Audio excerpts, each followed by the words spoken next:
The main character's name, Sam, is a reference to the Red vs. Blue character, Locust, aka Sam Ortez. The car that Sam is driving has a Yang Jiao Long insignia on the back window.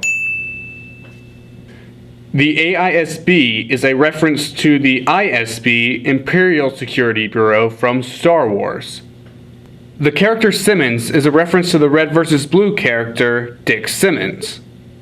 Was developing my considerable skills as a soldier and a leader. What? As you all know, Sarge's untimely demise leaves a gap in our command structure. A gap that is best filled by Sarge's right-hand man. A man that has a vision for the Red Team. Sarge, is he campaigning for your job at your funeral? Classy. The Red Army is faced with a difficult choice. The choice of who will lead us to glorious victory. Let's hope they choose a great candidate. A candidate whose armor is actually a shade of red. Sarge would have wanted it that way. Choose Simmons. It's the only thing Sarge did in life, so don't let his whole existence be in vain. In closing, somebody died, vote for me. Director Burns is a reference to the Rooster Teeth CCO and co-founder, Bernie Burns. The name Adrian Taylor is a reference to the voice actors of Dark Avatar Unalaq from The Legend of Korra, Adrian LaTourelle, and the voice actress of Salem from RWBY, Jen Taylor, as Adrian Taylor is a bit of a mixture between Unalaq, Pre Vizsla, Salem, Darth Maul, and a sprinkle of the Mad King from X-Ray and Vav and Grand Admiral Thrawn. Sam's co-workers Dooley, Ramsey, and Jones are a reference to Jeremy Dooley, Jeff Ramsey, and Michael Jones, all members of Achievement Hunter. The name Jason Greel is a reference to Josh Greel, the voice actor for the RWBY villain Tyrion.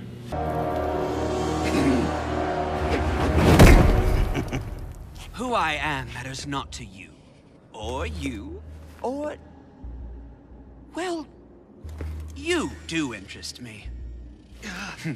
No, I only matter to you. Adrian Taylor having 157 henchmen is a reference to Varric from The Legend of Korra. Somewhere Unalaq will never find me. Inside Ping Ping! How we doing? The coast is clear. You can come out. No way, mister. Not until I know it's absolutely 157% safe. Ah, thank you, Julie. At the top of the whiteboard behind Sam and Burns is the title Things to Do In, a reference to the series Things to Do In from Achievement Hunter. Hey everyone, it's everyone from Achievement Hunter doing Things to Do in Minecraft. This is, what is it, Ryan? What? What's the name of it? So well played. You came up with the name, Ryan. You came up with it. Oh, Hot Hoof. This is Right. this is The argument that Burns and Sam have about the pronunciation of EMP is a reference to Red vs. Blue when the Reds and Blues had the same argument with Agent Washington. A high-powered EMP that can wipe out all the AI in this facility. Now that the meta is here, we have a chance to take them all out at once and put this entire project out of commission. What's an EMP? It's an electromagnetic pulse. It wipes out all circuitry and computers it touches. It will destroy the AI. Oh, you mean an imp? Yeah, I was just about to say. Sounds like he's talking about an imp. Imp? That's not how you say it. That's how most people say it. Imp. No, they don't. I say it that way. It's initials for electromagnetic pulse. That's EMP. Right, which spells imp. Durr. When Adrian is putting his shirt on, the novel Star Wars A New Dawn can be seen on his bed. The novel can also be seen downstairs in his computer room. The character Sammy from Mr. Sock's Happy Fun Time is a reference to the total drama character Sammy from Season 6. The story about Joe the cat being stuck in a tree is a reference to Joe the cat, Bernie Burns' cat from Rooster Teeth. that is a My cat. favorite trick is this. Again, the audio podcast is going to be loving this. Is it like that? There you go. There you go. And he'll sit Long like cat that for is long. hours. You Barbara, should give him a belly rub. Turn him around so his face is Give him a facing. belly rub. Exactly. And then the other one is, my other favorite is the pendulum. The character Brian is played by Luis Jimenez, the executive producer of the film. His character being named Brian is also a reference to his short film Not Ready, where he plays the main character, Brian. When Brian says that he's going to put John on the spot when they come back from break to talk about the worst game show ever, And up next, after this commercial break, we're going to put John on the spot as he talks to us about the worst game show ever created. It is a reference to John Reisner, host of the Rooster Teeth game show On the Spot, which many contestants constantly complain about how awful it is. I'm your host, John Reisinger. Welcome On the Spot.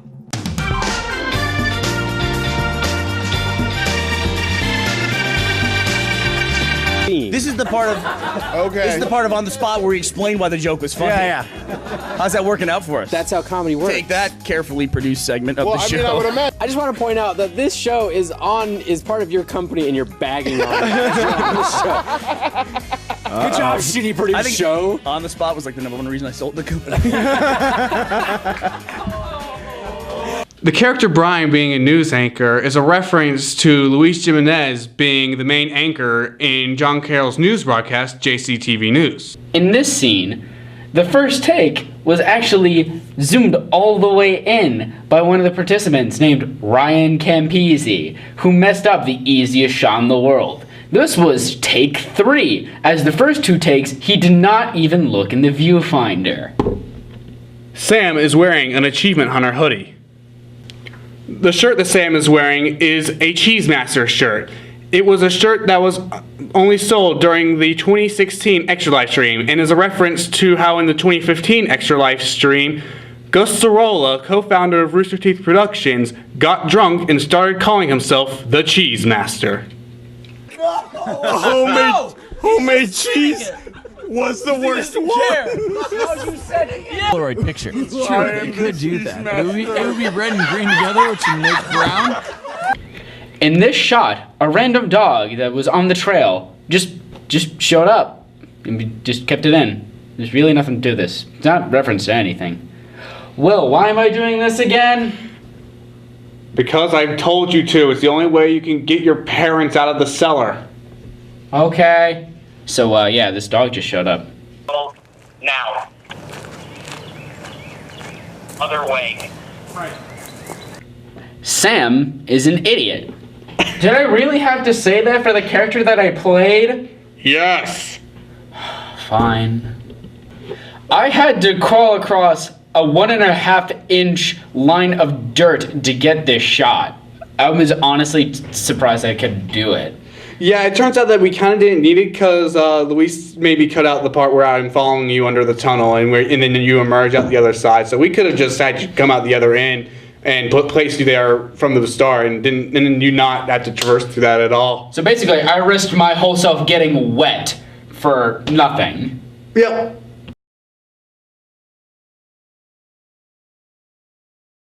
This is a tree. Ryan Campisi once again, not giving any effort. We used the same person who died and to also receive the message when Bear Claw team was eliminated. It's kind of morbid. Yeah, it actually kind of is. It's kind of weird, but... Hey, we have a limited staff, okay? Yeah, I could have done it. I would have done a better job than Ryan Campisi. Adrian killing Vader henchman for failure is a reference to Pre Vizsla. Failure. The Kylo henchman is played by the stunning Sean Bella, who is an amazing actor. Miles gonna call me. This shot is used repeatedly to show that the henchmen are farther away than they appear, and also to add comedic effect. Once again, great camera work by Ryan Campisi. Jason Griel smiled at the camera. This has been regarded as the worst fall ever of all time. Really, Will? Was that necessary? Yes, because it's also a reference to Wash. Ho-ho! Okay, this is also a reference to Washington. When Sam falls and says that it's 100% intentional, it is a reference to me, as whenever I make a silly mistake and play it off as 100% intentional for comedic effect. Hold up. You got a unit of 3 heading towards you. Be quiet and let them pass. I hated this tree. Hey. Yeah? Do you ever wonder why I was obligated to make this reference as a Rooster Teeth fan, as it references the very first episode of Red vs. Blue, where Simmons asks Griff if he ever wonders why they are here. It's one of life's great mysteries, you know? What is there? Is there a God? You have a purpose. What? No, I meant, why are you here making this video?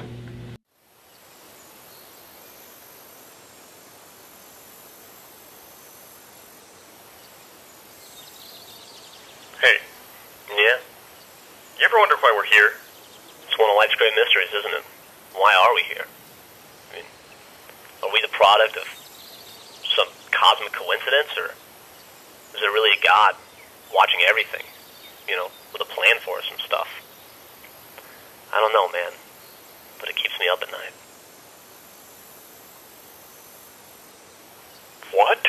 I mean, why are we out here, in this canyon? Yeah. Do you ever wonder why we're... Terrible acting by Ryan Kibisi.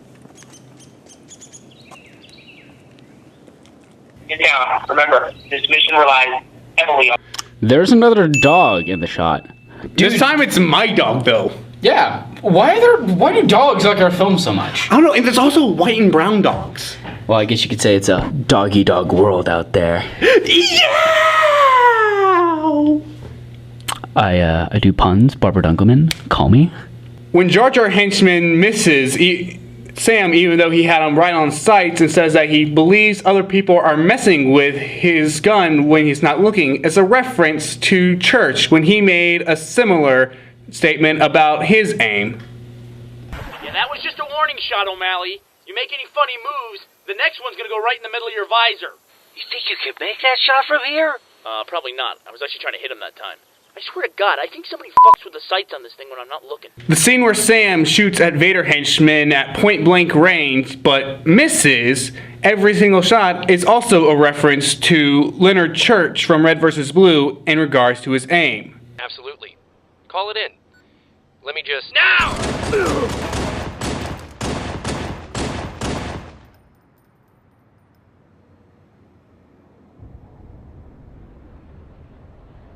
Hey, can I get a little help? I'm out of bullets. Thanks.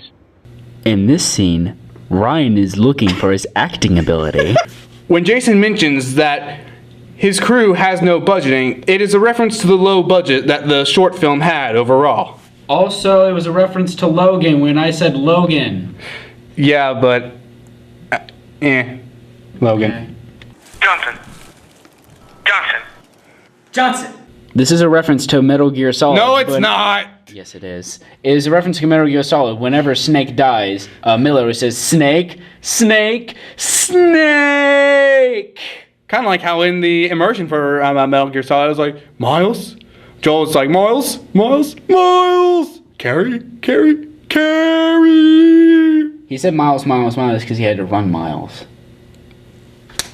Ow. You deserve that. No, I didn't. Yes, you did. No, I didn't. Turn it off. Okay. When Burns says idiot after Sam is rendered unconscious, it is a reference to the Ruby Volume 3 finale when Sun Wukong calls Ruby and Weiss idiots for going after Pyrrha and Jean. You better be idiots. This was the same scene at the beginning of the film. Yeah, we know. Hey! I got my money in that. That line was ad-libbed. When Vader Henchman dies with a Herg Blah, it is a reference to the Season 14 episode of Red vs. Blue, Mr. Red vs. Mr. Blue. I'm, fine. I'm going to get you help. Right. I'm gonna get you help. No, don't you hurt Black on me. You hold on. The way Adrian says 10,000 is a reference to Vaatu from The Legend of Korra. And if I were to tell you that one side of the scale had 10,000 pennies... I lived 10,000 lifetimes before the first of your kind crawled out of the mud.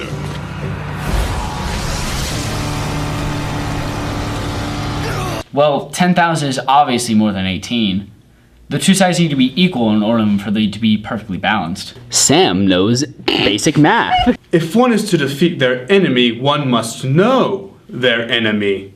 This line is a variation of the same line that has been said in other variations in Star Wars Rebels by Ahsoka Tano. Ahsoka, you said we're here to find knowledge. What kind of knowledge? The forbidden kind. To defeat your enemy, you have to understand them. Darth Maul. That is the way of the Sith. You seem to know an awful lot about them. To defeat your enemy, you must know your enemy, even practice their beliefs. Yeah, my master wouldn't approve of that last part. Then he is doomed to fail. And Grand Admiral Thrawn. She's far more valuable than you realize. How do you mean? To defeat an enemy, you must know them. Not simply their battle tactics, but their history, philosophy, art.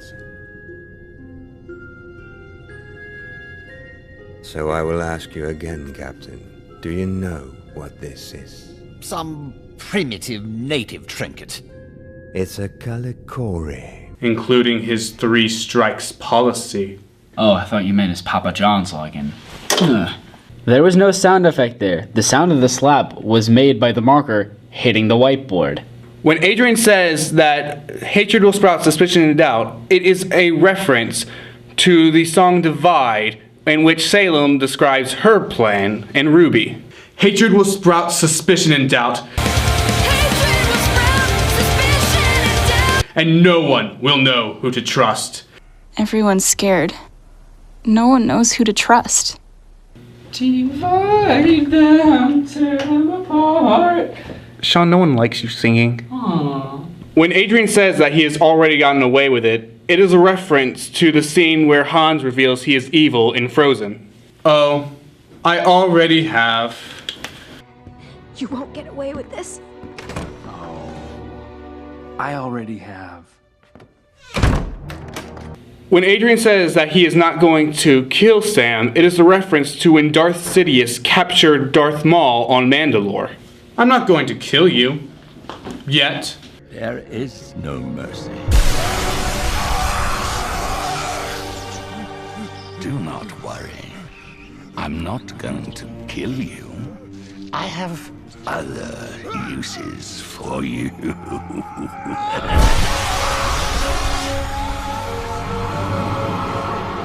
There is a Ruby Rose emblem on Adrian's main computer. When Sam causes the 2 guards to fight each other over who is getting paid more, it is a reference to when Batman did the same thing in the show Justice League. Grundy, what's Luthor paying you for this? Money. Lots of it. As much as he's getting? I don't know. Look at all you've had to put up with. You should be getting more. More than me? Preposterous. Is it?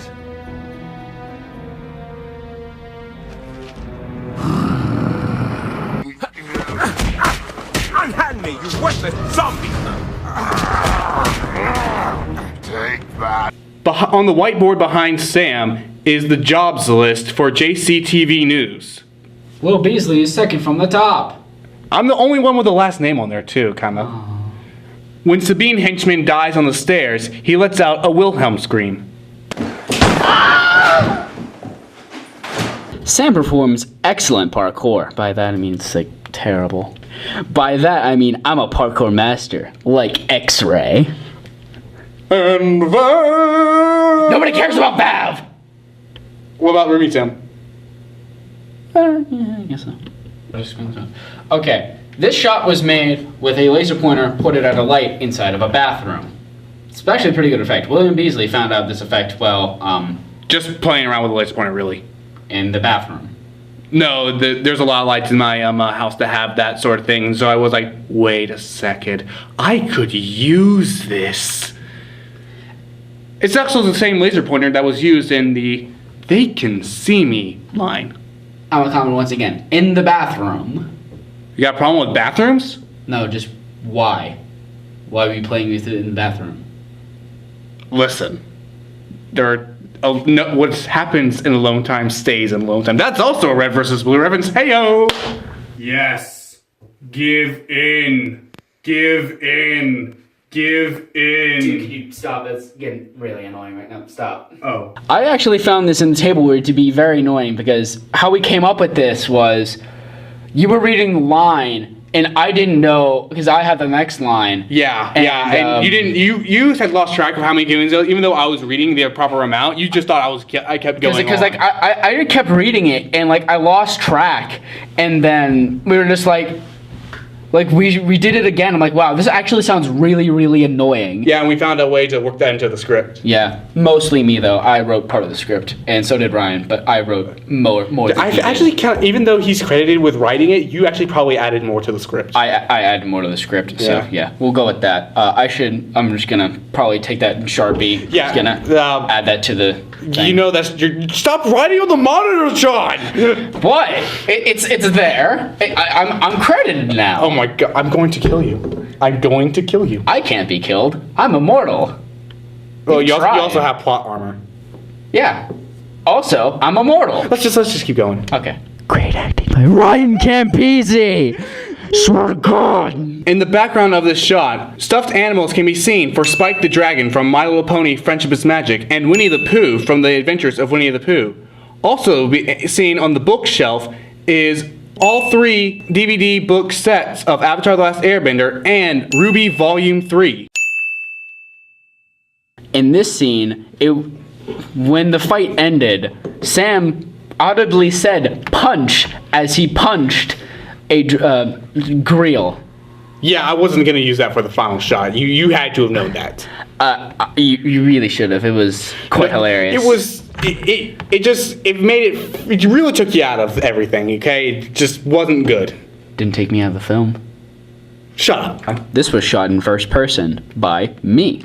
On the billboard behind Adrian, you can see a Dale Earnhardt Jr. fathead, as well as a poster that depicts Avatar Korra from The Legend of Korra, as well as a small card that has Ruby Rose on it, and on top of that, a Batman insignia. And on the desk, you can see Anger from Inside Out. Also on Adrian's desk is Mr. Sock himself. Also, there's clones and stuff on the wall. Yeah, but I was going to get that at a later time, Sean. Okay. You spoiled it.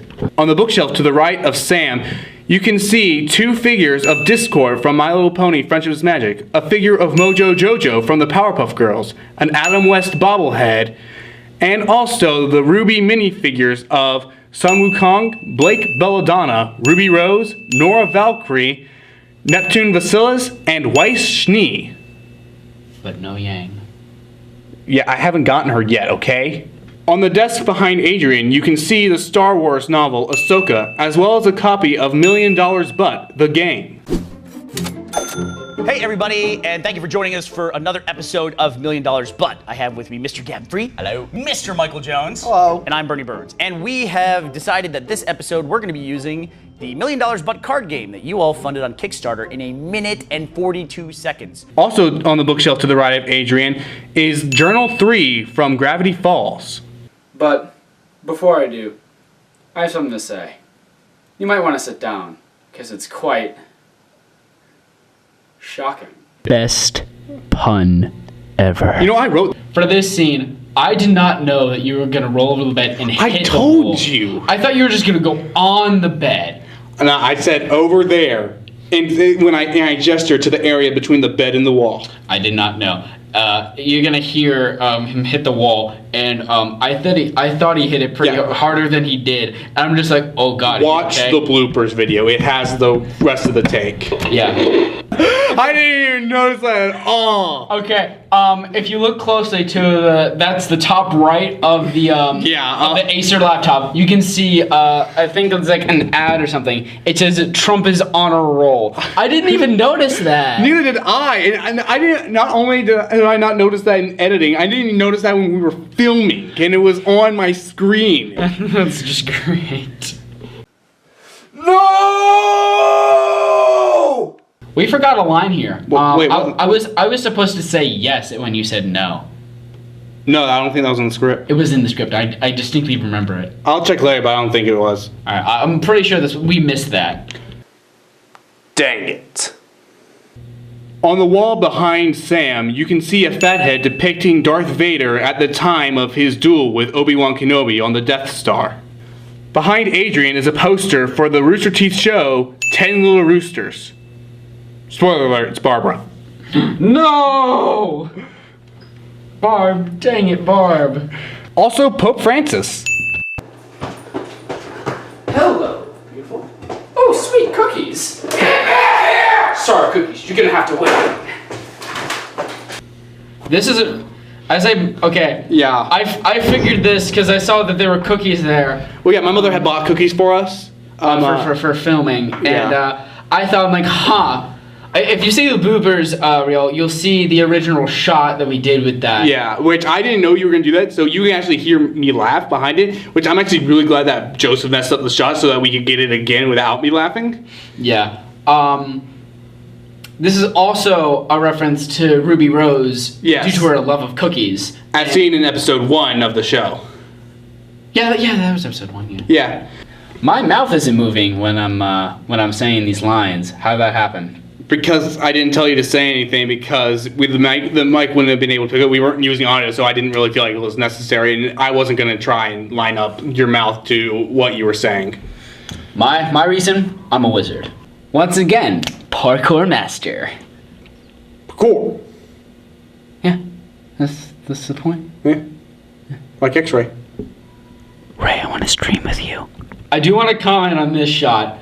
In this scene, I wanted to hop over the fence. I wasn't gonna have it. It would have been too hard to track because there would have been noise of you hopping over the fence when I was also filming him because he had his gun up, which means because he shot at you. So I had to have been on him so that we could known that. Yeah. Then it would have just been clanking noise in the background. It just wouldn't have been good. Yeah. It would have been cool if I would have jumped over the fence since I am a. I also didn't want you to fall on your face and then have me be responsible. No, I'm a parkour master. Huh. You really did have my wallet. This was a reference to earlier in the film where Adrian Taylor said that he stole my wallet. Here, Sam is using an Anakin Skywalker lightsaber. Now, originally, it was supposed to be a Luke Skywalker lightsaber. However, someone, not naming any names, Ryan forgot. Campese? No, it was not Ryan Campese. It's totally Ryan Campese. It was not left the Luke Skywalker lightsaber at their home, and this fight was going to be a reference to the fight between Gar Saxon and Sabine Wren, but now, since the lightsaber is no longer green, it can't do that.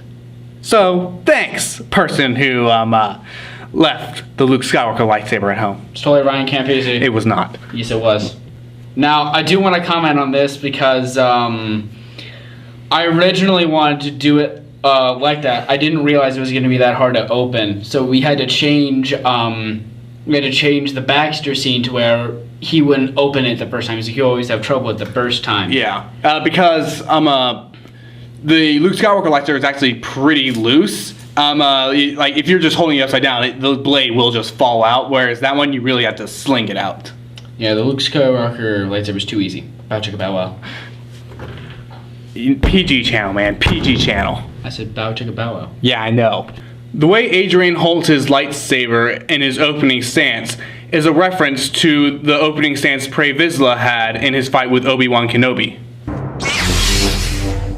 This lightsaber was stolen from your Jedi temple by my ancestors during the fall of the Old Republic. Since then, many Jedi have died upon its blade.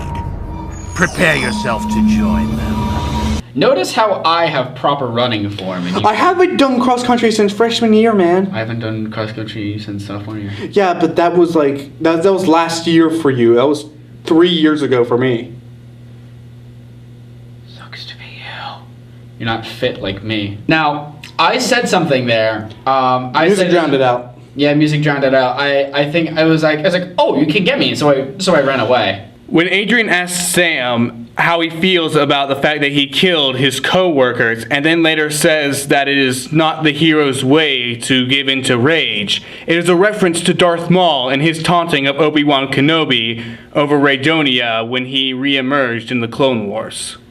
You Master Qui-Gon Jinn. I gutted him while you stood helpless and watched. How did that make you feel, Obi-Wan?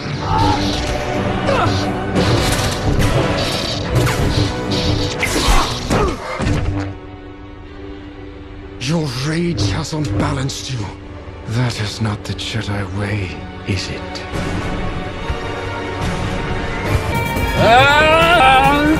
The two different screams were different. Yeah, I hate you because I could, as much as I tried, and you can ask Patrick Myers, who played Pete.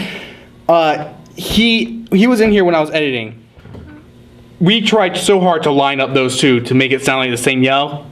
It couldn't happen. You're awful at yelling. You suck. Get out of here. Oi! Get out! No, this is my video now. I'm finishing this. No, get out. A, that's way too loud for that mic. Get out.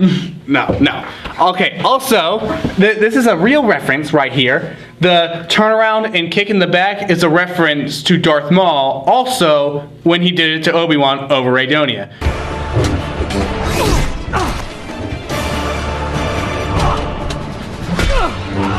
The reason for these Darth Maul references is because this was filmed after the air date of the Star Wars Rebels episode Twin Suns, where...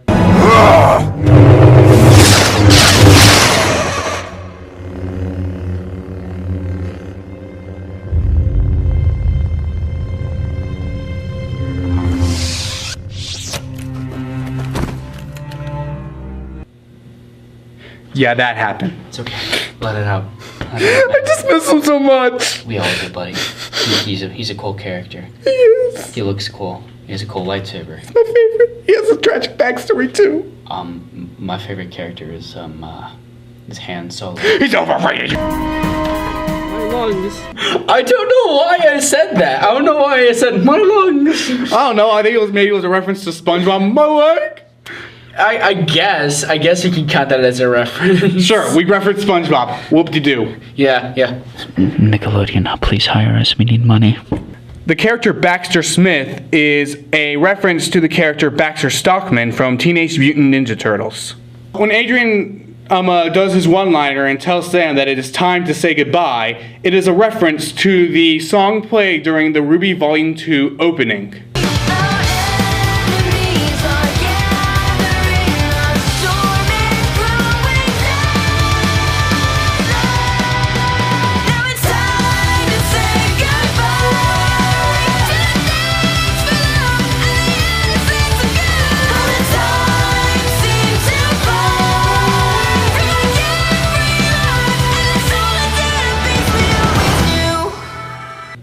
There's a point where it taps, there's a point where it breaks, there's a point where it bends, and a point we just can't take anymore. When Sam says that it wasn't physically possible for Jimmy to be at the barbecue if he was already dead, is a reference to Red vs. Blue, when Private Jimmy said, "This doesn't seem physically possible," when Tex beat him to death with his own skull. Doesn't seem physically possible, man. I know, that's what Jimmy just kept saying. Poor Jimmy was the last one to go. Tex walked up to him, pulled Jimmy's skull right out of his head and beat him to death with it. Wait a second. How do you beat someone to death with their own skull? That doesn't seem physically possible. That's exactly what Jimmy kept screaming. This doesn't seem physically possible! After the awkward silence and Sam asks Burns if he wants to go get food, it is a reference to the ending of the first Kung Fu Panda movie.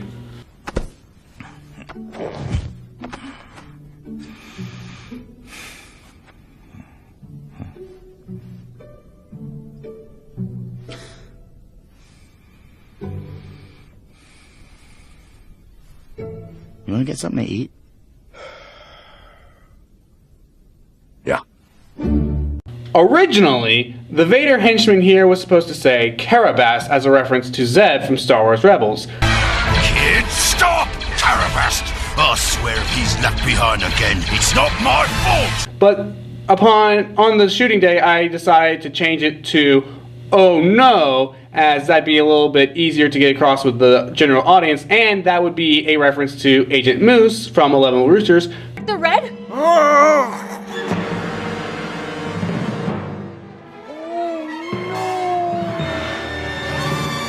But he said, "Oh shoot," instead, and we were pressed for time, so I just decided to keep it. Because Ryan Campisi's a terrible actor. Yes, thank you, Sean. We've gotten that across already by now. You're welcome. When Adrian grabs the Darksaber, the Kylo Ren lightsaber and the Obi-Wan Kenobi lightsaber that are seen in the shot are the same lightsabers used in the lightsaber commercial. Your lightsaber can come in two different forms. crossguard, or standard. Next to those two lightsabers is a Darth Vader lightsaber that was signed by Malcolm Ray, who played Darth Vader in the Nostalgia Critic review of Rogue One. Just when you think he contributed nothing to this movie, he comes aboard one of the ships and is like, I have come to deliver the most awesome scene in the movie. Yeah, no, this is nothing. This is literally nothing. I can do this with no hands. Watch. You wouldn't have gotten that lightsaber signed if it wasn't for me. You're standing right next to me. Why are you yelling? Shut up.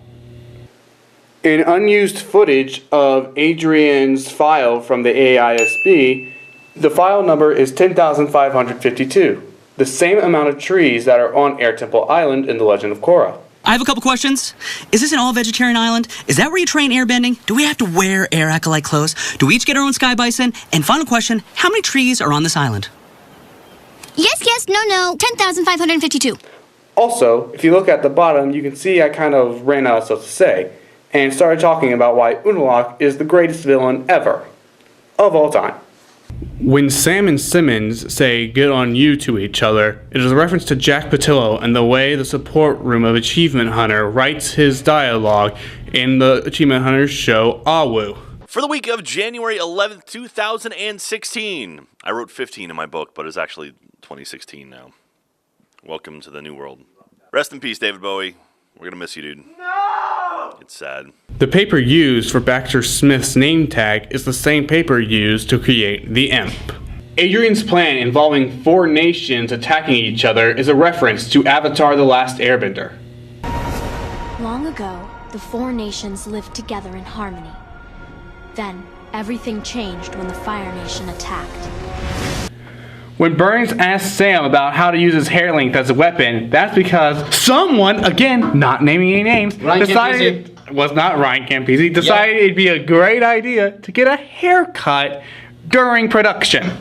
It was actually, it wasn't Joseph either. It was, wasn't Chris, and it wasn't Luis, it wasn't Patrick. It was, William Beasley. Actually. Now, you want to go down that road, do you? Yep, I do. I'm gonna stop the recording real quick. It was Sean Bella. No, it wasn't. Sean Bella is actually an idiom for William Beasley. So. Is it now? Okay. Yeah, William Beasley is also. So I guess I'm Nora then. No, William Beasley is also an idiom for stupid idiot pants. No, that's Sean Bella. No. You want me to Google it? I'll Google it. You're wrong. You're wrong. Okay. What does this say? What does this say? What does this say? There's nothing on your screen. Yes, there is. Just shut up. No.